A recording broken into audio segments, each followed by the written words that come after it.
As a whole دیکھتے ہیں کہ یہ کیا چیز ہے، کیا بنی ہے، پھر اس سے ایک نتیجہ اخذ کرتے ہیں. وہ جو نتیجہ ہم اخذ کرتے ہیں وہ اصل ہمارا بیان ہوتا ہے کسی بھی صورتحال کے حوالے سے. وہ نتیجہ اس کو ہم اپنے ذہن میں رکھیں. یار اس معاشرے کا سب سے بڑا مسئلہ یہ ہے. اب قیادت جو ہوتی ہے اس کے لیے سب سے پہلے ضروری چیز یہ کہ اس کا اپنا ویژن بالکل فریش ہے. فریش کا مطلب مکمل طور پر اس کو ہر حوالے سے، ہر پہلو سے، ہر انداز سے اس کو مکمل ادراک ہو، اس کو سمجھ رہا ہو. پھر صرف یہی نہیں، اس کو اس بات کی سمجھ ہو. اس کا اگلا سٹیپ یہ ہے اس کے ذہن کے اندر اس کا کوئی حل بھی موجود ہو. اگر یہ مسئلہ ہے، یہ پرابلم ہے، یہ صورتحال ہے، یہ مشکل ہے، تو اس کا حل کیا ہو سکتا ہے. تو جتنا یہ سارا مسئلہ بڑا واضح طور پہ اس کے ذہن کے سامنے اس کی پوری پکچر، پوری تصویر ہونی چاہیے، اتنی ہی وضاحت کے ساتھ اس کا حل بھی اس کے ذہن کے اندر ہونا چاہیے. پھر صحیح جا کے اس کا اگلا سٹیپ جو ہے وہ بنتا ہے کہ مسئلہ یہ ہے اور اس مسئلے کا حل یہ ہوگا. اب پھر یہ محض حل جو ہے ذہن کے اندر حل کا آ جانا، یہاں کی کام رکتا نہیں. ایک قائد جو ہے پھر اس کے ذہن کے اندر اس کا ایک پورا پروسیجر ہونا چاہیے کہ یہ مسئلہ ہے، یہ اس کا حل ہے، تو اس حل کا اس کی امپلیمنٹیشن کس طرح ہوگی، یہ اپلائی کیسے ہوگا، عملی صورت میں ہم کیا کیا ایسے کام کریں گے، کیا کیا ایسے میجرز لیں گے، کس انداز میں ہم کیا کریں گے تو اس کے نتائج کیا نکلیں گے. دوسرے لفظوں میں ہم اس کو اپنے ہم سے منصوبہ بندی کہتے ہیں. اس قائد کے پاس، اس لیڈر کے پاس جو ویژن ہے، ویژن کے بعد اس کا جو اس نے اپنے ذہن کے اندر اس کا حل رکھا ہے، اس کی پوری امپلیمنٹیشن کی منصوبہ بندی، یہ چیز کیسے ہوگی، یہ یک وقت لاگو ہو جائے گی یا یہ سٹیپ بائی سٹیپ ہوگی. اور اگر سٹیپ بائی سٹیپ ہوگی تو پہلے سٹیپ پہ کیا ہوگا، پہلے درجے پہ کیا ہوگا، دوسرے پہ کیا ہوگا، تیسرے پہ کیا ہوگا، چوتھے پہ کیا ہوگا، اور اس کا انجام کیا ہوگا. پھر اس کے لیے جو چیز ہے کہ اس کے اندر ذہن کے اندر ایک پورا ٹائم فریم ہونا چاہیے کہ میں نے یہ کام کرنا ہے، اس کام کو میں نے کتنے وقت میں مکمل کرنا ہے، اس کو اندازہ ہو کہ میں نے کم از کم اتنا ٹائم اور میکسیمم میں نے اس کام پہ اتنا ٹائم لگانا ہے. اگر یہ ایسا کر لیتا ہے تو پھر واقعی لیڈر ہے، کیونکہ اس نے اپنی ہر ایک ایکشن کو میجر کرنا ہے، اس کو ماپنا ہے. اس نے اپنی منزل بنا لی، سیڑھیاں بنا لی، زینے بنا لیے، درجے بنا لیے کہ ایک ماہ بعد میں اس درجے پہ ہوں گا، دوسرے ماہ بعد میں اس درجے پہ ہوں گا، تیسرے ماہ بعد میں اس درجے پہ ہوں گا، تیسرے سال میں اس درجے پہ ہوں گا. تو اب یہ اس کو ایک آسانی ہو جاتی ہے اپنی زندگی کے اندر کوئی بھی کام کرتے ہوئے جب اس کی پوری وہ منصوبہ بندی کر دیتا ہے. پھر اس سے اگلا مرحلہ جو ہے لیڈر کی جو اوصاف میں اس کو میں سمجھتا ہوں بہت ضروری ہے کہ یہ سارا کام اس ایک فرد نے نہیں کرتا، نہ وہ کر سکتا ہے. اس لیے ضروری ہے کہ اس کے ساتھ کوئی ٹیم ہو. اگر ٹیم ہوگی تو پھر اس کو اس میں سہولت ہوگی. اس لیے جو لیڈر ہے اس کے لیے ضروری ہے کہ اپنا جو کام کرنا چاہ رہا ہے، جو اس کا ویژن ہے، جو ایک نقشہ اور ایک سانچہ اس نے اپنے ذہن کے اندر بنایا ہے، ایک منصوبہ جو اس نے خود تیار کیا ہے، اس کی اپلیکیشن کے لیے، اس کو اپلائی کرنے کے لیے ایک بہترین ٹیم اس کے پاس. اس سے اگلا مرحلہ یہ ہوگا اسے اپنے لیے ایک بہترین ٹیم کا انتخاب کرنا ہوگا. کون سے لوگ ہیں میرے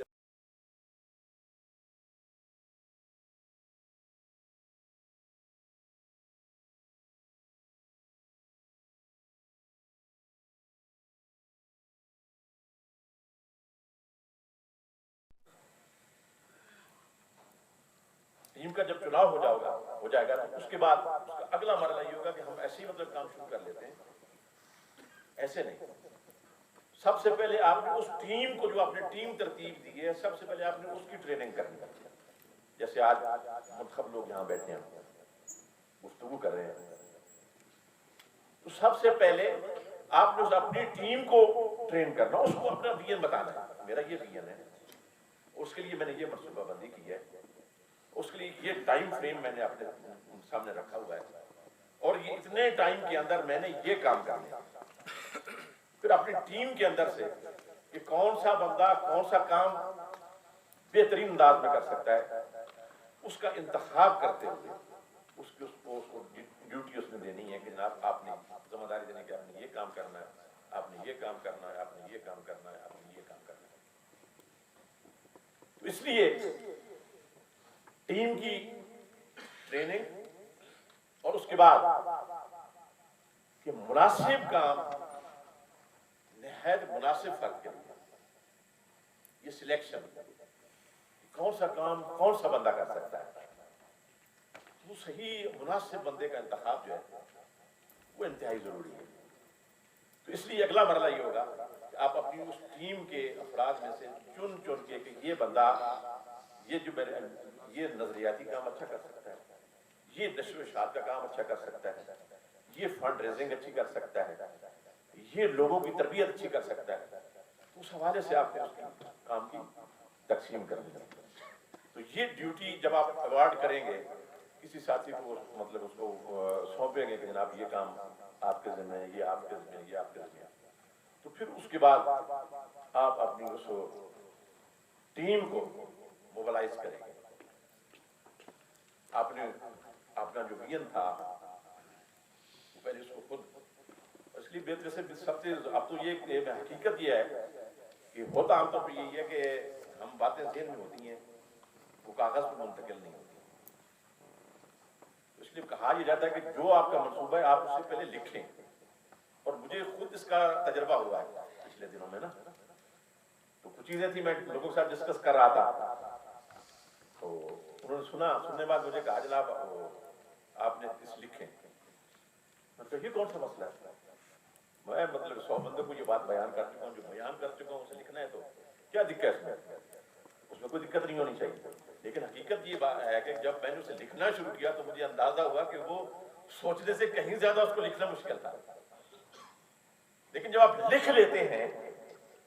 تو آپ جو سمجھیے آپ نے اپنا 50% کام مکمل کر لیا۔ جو بھی منصوبہ بندی کریں آپ اسے لکھیں، یہ عملی زندگی میں یہ ضروری نہیں ہے کہ ہم الکرم فرنٹ پہ بیٹھے پلیٹ فارم پہ بیٹھے ہیں، تو آپ کا کوئی ذاتی منصوبہ ہے، کوئی بزنس کا منصوبہ ہے، یا کوئی آپ کا اور کوئی رفائی منصوبہ ہے، کوئی تعلیمی منصوبہ ہے، تو اس کو بالکل جو اس کے لیے یہی انداز اختیار کیا جاتا ہے، اور اس کے لیے ضروری یہی ہے کہ جب آپ اس انداز سے چلیں گے تو آپ اپنی کارکردگی کو میسر کر سکیں گے۔ آپ نے یہ کام کتنے وقت میں کرنا تھا، تو آپ نے وہ کیا، اور کیا تو کتنا کیا، اور اگر نہیں کر پائے تو وجہ کیا تھی۔ یہ ساری چیزیں اگر آپ اس انداز سے کریں گے تو آپ کو آپ کی ایک ایک جو ہے کامیابی وہ بھی آپ کے پاس نوٹ ہوگی، لکھی ہوئی ہوگی، نظر آ رہی ہوگی، اور ایک ایک ناکامی وہ بھی آپ کے یہاں لکھی ہوگی، آپ کو نظر آ رہی ہوگی۔ تو جب کامیابی لکھ لیں گے آپ اپنی، اس کا نتیجہ یہ ہوگا کہ آپ کو پتہ ہوگا کہ میں نے یہ کام اس انداز سے کرنا ہے تو مجھے اس میں یہ کامیابی ملی، اور اگر خدا نخواستہ کسی جگہ پہ کوئی ناکامی آ جاتی ہے تو آپ کو پورا مطلب اس کا اندازہ ہو جائے گا کہ نیکسٹ ٹائم میں نے اس چیز کو اوائڈ کرنا ہے، میں نے اس سے پرہیز کرنا ہے، میں نے اس سے دور رہنا ہے، تو یا اس کا میں نے متبادل حل جو ہے وہ تلاش کرنا ہے۔ اس لیے اگر یہ چیزیں ساری اگر لکھی ہوئی ہوں گی تو یہ بہت سود مند ہوگی، بہت آسان ہوگی۔ اس لیے کسی بھی تنظیم، کسی بھی تحریک، کسی بھی منصوبے کے لیے کسی بھی حوالے سے ہو، اگر اس کو لکھ لیا جائے تو یہ بہت اچھا ہے، وہ کاغذوں کے اندر لکھا ہو، پھر اس کی پوری منصوبہ بندی لکھی ہوئی ہو، پھر اس کے بعد اس کے لیے پوری ٹیم لکھی ہوئی ہو، ٹیم کے پھر آگے جیسے ہم کرتے ہیں اپنی تنظیموں کے اندر کہ کس کے پاس کون سی ڈیوٹی ہے، کون سی ڈیوٹی کر رہا ہے وہ لکھی، اس کی ذمہ داری لکھی، پھر اس کو آپ ہر ایک شخص کی مطلب نشر و اشاعت والا کیا کر رہا ہے، فنڈ ریزنگ والا کیا کر رہا ہے، تبلیغ والا کیا کر رہا ہے، دعوت والا کیا کر رہا ہے، ٹریننگ والا، تربیت کرنے والا وہ کیا کر رہا ہے، تدریس والا کیا کر رہا ہے. تو یہ ساری چیزیں آپ کو مطلب اس انداز میں اگر آپ کریں گے تو اس سے یہ ہوگا کہ ہمارا منزل ہے وہ بہت جلد ہم پہ جو ہے وہ عیاں ہو جائے گا، بہت جلد ہم اپنی منزل کو پا لیں گے. لیکن اس کے برعکس اگر ہمارے اپنا ذہن کنفیوز ہے، ہم خود کلیئر نہیں ہیں، ہمارے سامنے اپنی منزل ہے ہی نہیں، ہم نے کرنا کیا ہے، مطلب ایسے ہی ہے کہ میں نے لاہور جانا ہے اور میں پشاور کی گاڑی میں بیٹھ گیا ہوں، یا رستے میں جو بھی گاڑی آ رہی ہے گزر رہی ہے روڈ کے اوپر سے، میں اسی کو ہاتھ میں اس میں بیٹھ گیا، کیا میں لاہور پہنچ جاؤں گا؟ یہ چیزیں پہلے اگر طے ہوں گی، یہ میں ڈیسائیڈ کروں گا کہ میں نے فلاں مقام پہ پہنچنا ہے، پھر اس کی متعلقہ بس ڈھونڈوں گا، وہ روٹ اختیار کروں گا، پھر ہی اپنی منزل پہ پہنچوں گا. تو اس لیے ہمارے کام عام طور پر ڈھیلے ڈھالے ہوتے ہیں، لیکن جس دور کے اندر ہم زندہ ہیں یہ کمپٹیشن کا دور ہے، یہ مقابلے کا دور ہے. ہم نے اپنی زندگیوں کو ایک کامیاب زندگی میں اگر بدلنا ہے، ہم نے اپنے مشن کو کامیاب کرنا ہے، ہم نے اپنے ان پروگراموں کو، اپنی ان تحریکوں کو اگر سفر پار کرنا ہے تو اس کے لیے ہمیں بالکل واضح طور پہ ہمارا اپنا ویژن کلیئر ہونا چاہیے، اس کی پوری منصوبہ بندی ہونی چاہیے، منصوبہ بندی کے لیے بہترین ٹیم ہونی چاہیے، اس ٹیم کی بہترین ٹریننگ ہونی چاہیے، اس ٹریننگ کے بعد ان کو مناسب بندے کو مناسب جو ہے خدمت کی ذمہ داری سونپی جانی چاہیے. اور اس کے بعد آپ دیکھیں گے کہ انشاءاللہ تعالی یہ سارے مرحلے آسان ہیں. یہ ساری چیزیں میں سمجھتا ہوں جو شخص قیادت کر رہا ہے، یہ ساری ان چیزوں کا اس کے ذہن پر کلیئر ہونا بہت ضروری ہے. آپ نے سب سے پہلے جو بھی مشن یا مقصد ہم نے آپ کے لیے طے کیا ہے اسے بالکل واضح طور پہ اسے لکھیں، اور پھر ہو سکے تو روزانہ اس کو دہرائیں، روزانہ فریش ہو. بلکہ سائیکولوجیکلی تو لوگ کہتے ہیں کہ آپ لکھ کے اپنے بیڈ روم کے اندر لگا دیں، جیسے ہی آپ کی آنکھ کھلے تو آپ کو سامنے نظر آئے کہ میں یہ کام کرنا ہے، اور اس سے آپ کی نفسیات پہ بڑا اثر ہوتا ہے. وہ چیز، وہ عہد آپ کو بار بار تازہ ہو رہا ہوتا ہے کہ جناب میں نے یہ کام کرنا ہے، میں نے یہ کام کرنا ہے. میں نے جب آپ جیسے ہی آپ کی آنکھ کھلے آپ کو فوراً سامنے نظر آتا ہے کہ میں نے الکرم فرنٹ کی ذمہ داری لی ہے اور میں نے یہ مشن مکمل کرنا ہے اور اتنی دیر میں کرنا ہے. تو اس سے وہ چیزیں آپ بار بار پڑھیں گے تو آپ کا اپنا مائنڈ کلیئر ہوگا، آپ کے دوستوں کا مائنڈ کلیئر ہوگا، جو آپ کے ساتھ چل رہے ہیں ان کا مائنڈ کلیئر ہوگا. اگر آپ یہ چیزیں اس انداز میں نہیں کرتے اس کا نتیجہ یہ ہوگا کہ جب یہ چیزیں خلا میں ہوں گی، آپ جہاں جس محفل میں بھی جائیں گے لوگ آپ کو الف سے شروع کریں گے. ایسے کہ بتائیے الکرم فرنٹ کا مقصد کیا ہے، آپ نے کیوں بنائی ہے؟ اچھا تو یہ یوں نہ کر لیتے، یہ یوں نہ کر لیتے، ایسے کر لیتے تو بہتر تھا، ایسے نہ کرتے تو ایسے بہتر تھا. اچھا یار یہ والا تو فلاں والا بھی کر رہا ہے، ہم نہ بھی کریں تو یہ وہ کر رہا ہے، ہمیں کیا ضرورت؟ یہ سارے ایسے سوالات ہیں جو آپ کو کنفیوز کریں گے، آپ کے سفر کو کمزور کریں گے، اس کی رفتار آپ کی کم کریں گے، آپ کی توانائیاں ضائع کریں گے. اس لیے جو کچھ بھی ہے آپ اسے لکھیں، لکھ کے لوگوں تک رکھیں، ان کے سامنے رکھ دیں. بہت سارے سوالات لوگوں کو وہی ان کے جوابات مل جائیں گے، ان کو سوال کرنے کی نوبت ہی نہیں آئے گی. اور اگر کوئی پوچھے گا تو آپ اسے بڑے آرام سے کہہ سکتے ہیں بھائیوں سے پڑھ لیں، اور اگر پھر بھی کوئی کمی رہ گئی تو آپ ہم سے پوچھیں. تو اس لیے اس سے جو آپ کا اپنا مائنڈ کلیئر رہتا ہے، آپ کے ساتھ جو آپ کی ٹیم ہے اس کا مائنڈ کلیئر رہتا ہے، نئے لوگ جن کو آپ اپنی اس دعوت کے اندر شامل کر رہے ہیں، اس کام کے اندر شامل کر رہے ہیں، ان کا مائنڈ جو ہے وہ کلیئر رہتا ہے. تو اس لیے بالکل میں سمجھتا ہوں کہ جو بھی کام کرنا ہے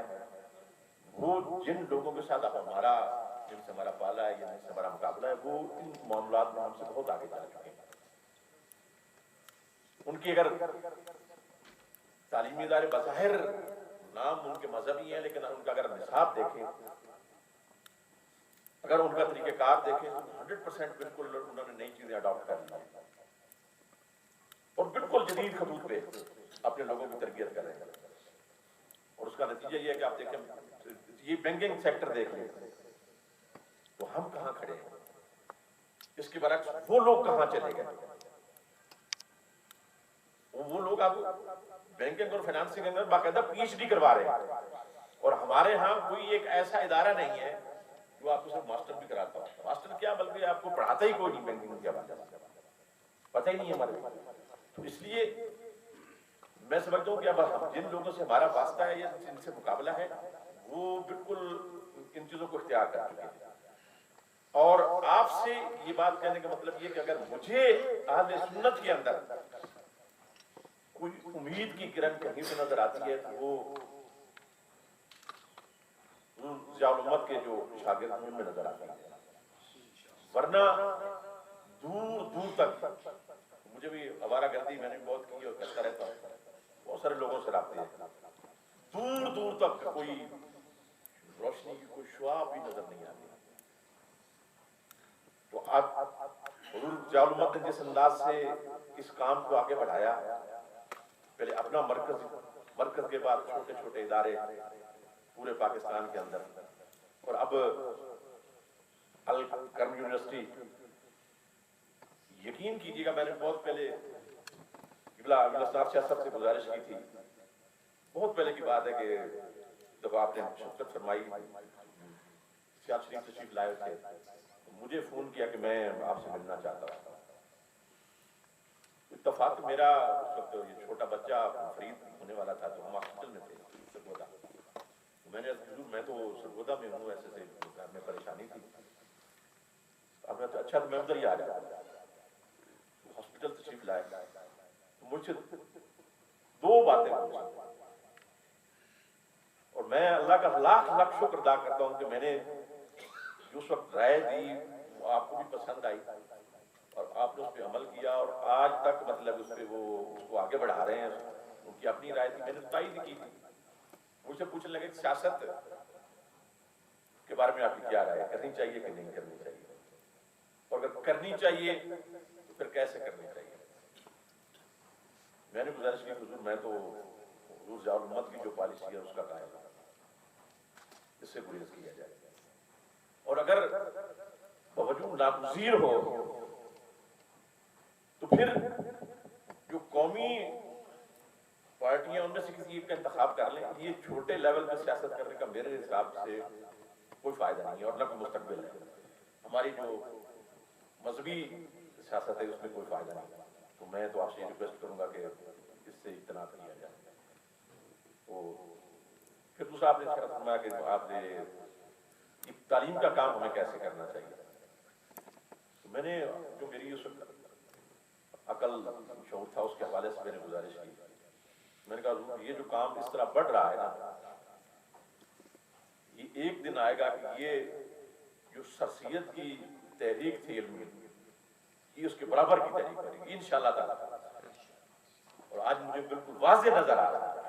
جب سے الکرم یونیورسٹی بنی ہے تو اب ہم اس فیز میں داخل ہو چکے ہیں کہ جب علی گڑھ مسلم یونیورسٹی بنی تھی اور اس کے بعد مسلمانوں کی زندگیوں کے اندر کتنی بڑی تبدیلی آئی. یہ بظاہر چھوٹا قدم ہے, غیر محسوس ہونے والا قدم ہے, لیکن اس کے اثرات اتنے دیر پا ہیں اور اتنے گہرے اور اتنے وسیع ہیں شاید ہمیں اس بات کا اندازہ نہیں. پچھلے دنوں وہاں بادامی باغ سیمینار تھا تو ہم مجھے حکم ملا, میں حاضر ہوا, حضور تشریف فرما تھے. پھر میں نے دوبارہ یہ چیز آپ سے گزارش کی, حضور اب یونیورسٹی بن گئی ہے اور انشاءاللہ تعالی اس ترقی ملے گی. تو میری یہ خواہش ہے کہ اسے محض ایک مذہبی یونیورسٹی یا ایک اسلامک فیکلٹی نہ بنایا جائے, اس کے اندر تمام علوم پڑھائے جائے. اس لیے آپ نے فرمایا کہ انشاءاللہ ایسے ہی ہوگا. یونیورسٹی بنی ہے تو یونیورسٹی ہی بنے گی, اور اس کے لیے یہ بیس انتہائی ضروری ہے. عام طور پہ ہوتا ہی ہے کہ ہم میں سے لوگ جیسے مجھ جیسے لوگ کالجوں میں پڑھے، یونیورسٹیوں میں پڑھے اور اس کے بعد تھوڑا بہت دین پڑھ لیا اور پھر کوشش کی کہ وہ دین کو اپنی اس محدود سوچ کے اندر دین کو گھسیڑے کہ ہم نے چونکہ سائنس میں یہ پڑھا تھا، سوشل سائنس میں یہ پڑھا تھا، تو دین کو یوں ہونا چاہیے، کیونکہ دین کو ہم نے پڑھا ہی نہیں، جس طرح پڑھنا چاہیے تھا بنیادی طور پہ ہم نے نہیں پڑھا۔ اس کے برعکس یہ روٹ ہے نا کہ لوگ پہلے دین کو پڑھیں، اس کی مکمل تفہیم حاصل کریں اور اس کے بعد سائنس اور سوشل سائنس کو پڑھیں اور پھر اس کو آگے لے کے آئیں۔ تو میں سمجھتا ہوں یہ بہت بہترین گراؤنڈ ہے اور یہی وہ گراؤنڈ ہے جس پہ کھڑے ہو کر ہم اس معاشرے کے اندر کوئی پازیٹیو تبدیلی لا سکتے ہیں، مثبت تبدیلی لا سکتے ہیں۔ تو جب ہمارے عقائد اپنے مضبوط ہوں گے اور ہمیں کوئی چھوٹی موٹے جھٹکے، اگر کوئی الہاد کی طرف سے آتا ہے، جو کوئی جھٹکا کسی ایسی طرف سے آتا ہے جس سے ہمیں ہمارے قوم میں لغزش آنے کا اندیشہ ہو، کم از کم ہمارے دین کا علم اتنا مضبوط ہو کہ ہمارا وہ علم ہمیں روک سکے، ہمیں کم از کم اپنے پیروں پر کھڑا رکھ سکے۔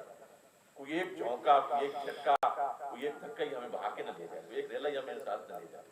تو اس لیے میں سمجھتا ہوں کہ یہ ضروری ہے، جب لوگ پڑھ چکے تو اس کے بعد مطلب بے شک سائنسی علوم کو پڑھیں اور بالکل ایسے پڑھیں جیسے پڑھنے کا حق ہے، 1 سال 2 سال اور اضافی لگائیں اور پھر پی ایچ ڈی کریں، پی ایچ ڈی کر کے بے شمار ادارے اب ایسے پڑھیں، اب یونیورسٹی اتنی بن گئی ہیں کہ پی ایچ ڈی لوگ کسی بھی شعبہ میں مطلب لوگ مل ہی نہیں رہے، اور جہاں سے بھی کوئی نام کے ساتھ پی ایچ ڈی لکھ لیتا ہے تو لوگ اس کے پیچھے ہوتے ہیں، اس کی منتیں سماجتیں کر رہے ہیں۔ اس لیے میں سمجھتا ہوں یہ بیس بن چکی ہے قبلہ پیر کرم شاہ صاحب کی محنت اور کوشش سے۔ اب اس کو آگے بڑھانا یہ حضور جان امت سے وابستہ لوگ بالخصوص جو آپ کے شاگرد ہیں، میں سمجھتا ہوں ان کی ڈیوٹی اور ان کی ذمہ داری ہے، اور آپ نے پوری زندگی میں نے ویسے بھی یہ واحد شخصیت دیکھی ہے، آپ کسی بھی تحریک کے اندر دیکھ لیں اس وقت جتنے بھی موجود ہیں، جتنے بھی لیڈر انہوں نے کوشش کی ہے کہ ان سے بڑا کوئی نہ بنے، پوری کوشش کی ہے انہوں نے۔ مودودی صاحب کے بعد جماعت اسلامی کے اندر آپ کو کوئی دوسرے مودودی نظر نہیں آئے گا، اور اسی طرح ہماری مصر لوگوں کے اندر آپ دیکھ لیں پروفیسر صاحب ہے طاہر القادری صاحب، اللہ ان کا سایہ ہمارے سروں پہ قائم رکھے، کوئی دوسرا طاہر القادری بننے کا سوچ بھی نہیں سکتا، اور اس کی وجہ ہے بڑی بنیادی وجہ ہے، ایک شخص وہ ہے جس کی پوری زندگی کی محنت یہ ہے کہ میں نے لوگ تیار کرنے ہیں، میں نے لوگوں کو اوپر لے کے آنا ہے، میں نے ایک کرم شاہ کو 1000 کرم شاہ بنانا ہے، تینوں ملت کی ضیاء، حق و صداقت کی صدا، تو اس وقت یہ ایک سوچ ہے کہ میں نے ایسے لوگ پیدا کرنے ہیں، ایسے افراد پیدا کرنے ہیں کہ آج میں ایک ہوں، میں ایک نہ ہوں، میرے جیسے 1000 لوگ موجود ہیں، اور دوسری طرف یہ سوچ ہے کہ بس میں ہی ہوں، میرے جیسا اور کوئی نہیں۔ تو اس لیے میں سمجھتا ہوں یہ کام صرف آپ لوگ کر سکتے ہیں، یہ ذمہ داری آپ لوگ اٹھا سکتے ہیں، اور جیسے قبلہ پیر صاحب نے محنت کر کے اپنی زندگی کے اندر راستہ کھول دیا الازہر تک، اور اب جیسے الازہر سے واپس لوگ آ کے جو پی ایچ ڈی کی ایک اچھی خاصی تعداد بیرا شریف کے لوگوں کی موجود ہے، تو میں سمجھتا ہوں اب اس تعداد کو میں اضافہ ہونا چاہیے، واضح اضافہ ہونا چاہیے، اور یہ وہاں سے اٹھ کے پوری مطلب پاکستان کے اندر جتنی یونیورسٹیاں موجود ہیں ان کے اندر پھیل جانا چاہیے، اور میں پورے وثوق کے ساتھ کہہ سکتا ہوں کیونکہ میں نے یونیورسٹیاں گھومی ہیں، دیکھی ہیں، جس پائے کا علم اور جس پائے کی محنت اور ریاضت آپ لوگوں کو کرائی جاتی ہے وہاں یونیورسٹیوں کے اندر یہ چیز نہیں ہے، یہ محض اگر آپ لوگوں کے ذہنوں پر کوئی ہے تو ایک حجاب ہے، آپ ان لوگوں کے ساتھ بیٹھیں گے تو وہ آپ لوگ آپ سے زیادہ ذہین نہیں ہیں، وہ آپ سے زیادہ سمجھدار نہیں ہیں، وہ آپ سے زیادہ دین کو سمجھنے والے نہیں ہیں. صرف ایک ہی فرق ہے کہ انہوں نے اپنے ساتھ وہ پی ایچ ڈی لکھوا لی ہے. اور ہم آپ لوگوں میں سے اکثر لوگ ایسے انہوں نے یہ لکھوانے کی کوشش ہی نہیں کی. اگر وہ کوشش کرتے تو اس لیے میں آپ سے یہ التماس کروں گا کہ زندگی میں علم صرف یہی نہیں ہے جو آپ یہاں سے حاصل کریں گے. آپ تو چل رستے آپ کے کھل گئے، آپ کی اپنی یونیورسٹی بن گئی وہاں سے. اگر وہاں سے نہیں بھی آپ لوگ ضرور کوشش کریں پی ایچ ڈی کے لیے، ضرور اپلائی کریں. اس سے کا نتیجہ یہ ہوگا کہ آپ کی اپنی تو آپ اپنے یونیورسٹی کو اسٹف فراہم کریں گے، مواد فراہم کریں گے، لوگ فراہم کریں گے. اور دوسرے نمبر پہ آپ ہر ادارے کے اندر جب آپ لوگ موجود ہوں گے کہ آپ کی فکر وہاں ہوگی، وہاں آپ کی سوچ جا رہی ہوگی. یہ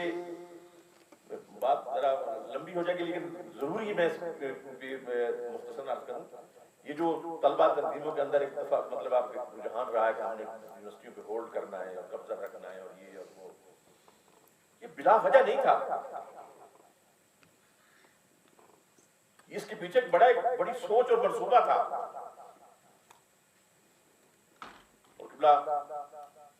پروفیسر صاحب تشریف فرمایا، آپ سے پوچھے کہ ایک یونیورسٹی کا بجٹ اربوں روپے میں ہوتا ہے اور گورنمنٹ دے رہی ہوتی ہے. اس کے اندر ہزاروں ملازم ہیں، ہزاروں لوگوں کا روزگار چل رہا ہے. جب آپ کسی ایک یونیورسٹی پہ ایک ادارے پہ ہولڈ کرتے ہیں وہ ہزاروں کے ہزاروں ملازم وہ آپ کے ہم عقیدہ اور ہم فکر ہوتے ہیں. ان کی تنخواہیں گورنمنٹ ادا کر رہی ہوتی ہے لیکن وہ کام آپ کی فکر کا کر رہے ہوتے ہیں، یعنی آپ کا کام کر رہے ہوتے ہیں. پیسے گورنمنٹ دے رہی ہوتی ہے لیکن اس لائبریری کے اندر کتابیں آپ کی پڑھی ہوتی ہیں. تنخواہیں گورنمنٹ دے رہی ہوتی ہے لیکن اس کے اساتذہ پڑھا آپ کی فکر رہے ہوتے ہیں. یہ چھوٹا کام ہے. یہ لوگوں نے ایسے نہیں مطلب زندگیاں ضائع کی اس کام پہ. یہ بہت بڑا کام ہے. ایک یونیورسٹی یہ ایک پروسیجر ہے، مطلب ایک ادارہ تعلیمی ادارہ جو ہے نا، آپ ایک بچہ یا اسٹوڈنٹ جو ہے یونیورسٹی کے اندر کھڑا جو ہے وہ کچھ پڑھ رہا ہے، وہاں سے سیکھ رہا ہے. تو وہ یقیناً جو اس نے پی ایچ ڈی کا تھیسس کرنا تھا، کتاب لکھنی ہے، وہ کتاب کل لائبریری میں آئے گی. اس لائبریری میں جب آئے گی اسے بے شمار لوگ پڑھیں گے. جو پڑھیں گے وہ کلاس روم میں جا کے پڑھائیں گے. وہی فکر کلاس روم میں جائے گا اور کلاس روم میں پڑھنے والا جب گلی محلے میں جائے گا تو وہ وہی بات کہے گا جو اپنی کلاس روم سے سیکھ کے آ رہا ہے. یہ پورا ایک چین ہے. آپ نے اگر کسی نسل کو بدلنا ہے، سوچ کو بدلنا ہے تو اس کے لیے اس سے بہتر کوئی ہتھیار نہیں. اور اللہ کے رسول نے جو فرمایا تھا کہ العلم صلاحی، کہ میرا اسلحہ علم ہے. یہ توپ، تلوار، تیر، اس کو سرکار نے اپنا اسلحہ قرار نہیں دیا، علم کو قرار دیا. اس کی وجہ کیا ہے؟ اس کی یہی وجہ ہے کہ اگر آپ نے نسلوں کی ذہنیت بدلنی ہے، نسلوں کی سوچ بدلنی ہے، نسلوں کا کردار بدلنا ہے، انسانیت کا معیار بدلنا ہے، تو پھر اس کے لیے آپ کو یہ روٹ اختیار کرنا پڑے گا. تو اس لیے میں سمجھتا ہوں جو کام آپ لوگ کر رہے ہیں یہ انتہائی اہمیت کا عمل ہے، یہ انتہائی ضروری ہے، یہ انتہائی مؤثر ہے. تو اس لیے اگر یہاں اس کام کے اندر کوئی بھی کام ایسا نہیں، دنیا میں کوئی بھی کام ایسا نہیں جسے کرتے ہوئے بندے کو پریشانی نہ ہو. اب مجھے بتائیں گے نشئی سگریٹ پینے والے، ہیروئن پینے والے، چرس پینے والے، اگر اس نے چرس پینی ہو یا سوٹا لگانا ہو تو جب وہ گھر سے نکلتا ہے سب سے پہلے تو کہیں سے کہیں پیسے بٹورتا ہے ناجائز طریقے سے. نہ ماں دے گی نہ باپ دے گا کہ تجھے آج نشے کے لیے پیسے دے گا ماں باپ کے بھائی. وہ کہیں سے چوری کرتا ہے، پھر گھر سے نکلتا ہے، خوف ہوتا ہے کہ یار کوئی دیکھ نہ لے، یہ چیز، یہ پیسے میرے گر نہ جائیں گے، کوئی چھین نہ لے. پھر اسے یہ خوف ہے کہ کوئی پولیس والا نہ دیکھ لے. پھر وہ آگے والا بندہ میرے ساتھ کتنے خوفوں سے گزر کے وہ جا رہا ہے ایک غلط کام کرنے کے لیے، ٹھیک ہے نا جی، اور اس کے برعکس اگر صحیح کام کرتے ہوئے ہمیں کوئی دقت ہو، دشواری ہو، پریشانی ہو، تو دشواری تو ہر کام میں ہی ہے، آپ کوئی بھی کریں گے اس میں دشواری اور پریشانی ہوگی، لیکن اگر ایک کام میں دشواری ہو جائے تو یہ دشواری نہیں ہے۔ تو اس لیے حضرت امام احمد بن حنبل کے بارے میں وہ بڑا مشہور ان کا واقعہ ہے کہ ان کا جب گرفتار کیا گیا تو بازار سے لے کے اس کو اہلکار ان کو لے کے جا رہے تھے، اس وقت ایک بہت بڑا ڈاکو تھا، البرٹ ہیسن نام تھا اس کا، تو وہ سامنے آ گیا، آتے ہی اس نے اپنے پیٹھ سے کرتا اٹھایا اور حضرت امام کو دکھایا کہ میری پیٹھ دیکھیں، تو اس میں کوئی ایک انچ ایسا نہیں تھا جس میں کوئی زخم کا نشان نہیں تھا۔ ان کا میں ڈاکو ہوں، میں ظالم ہوں، میں نے سزائیں جھیلی ہیں، لیکن میں نے یہ کام نہیں چھوڑا۔ اے امام، مجھے ایک نیک کام کی وجہ سے گرفتار کیا جا رہا ہے، یہ کام نہ چھوڑنا، یہ اپنا راستہ نہ چھوڑنا۔ اس لیے میں سمجھتا ہوں کہ یہ کام، یہ منزلیں دشوار ہوتی ہیں، پریشانی بھی ہوتی ہے، رکاوٹیں بھی ہوتی ہیں، بندہ مجبور اور بے بس بھی ہوتا ہے، لیکن منزلوں کو وہی حاصل کرتے ہیں جو لگے رہتے ہیں، جو بیٹھ جاتے ہیں، تھک جاتے ہیں، رک جاتے ہیں، وہ کبھی منزل پر نہیں پہنچتے۔ اگر آپ کچھوے کی رفتار سے لگے رہیں گے تو ایک نہ ایک دن ضرور منزل پہ پہنچیں گے۔ تو اس لیے یہ بیڑا جو آپ لوگوں نے اٹھایا ہے، میں سمجھتا ہوں یہ انتہائی مقدس کام ہے، بہت ضروری کام ہے، اور یہ وہ کام ہے جو صرف آپ لوگ کر رہے ہو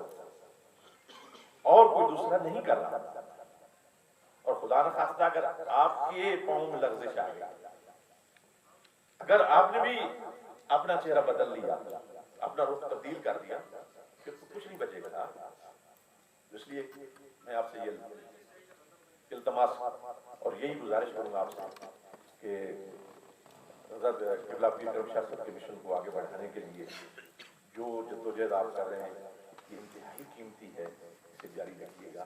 اور میرے یہ چند کلمات اپنی بارگاہ میں قبول فرمائیں۔ میں آپ کی ظاہر اور کوئی تشکیل نہیں کر سکتا، بس یہ جبیں آپ سے لگا لی، اگر کوئی کام کی بات ہو تو اسے نوٹ کر لیں، اگر نہیں ہے تو معاف فرما دیں۔ بہت شکریہ۔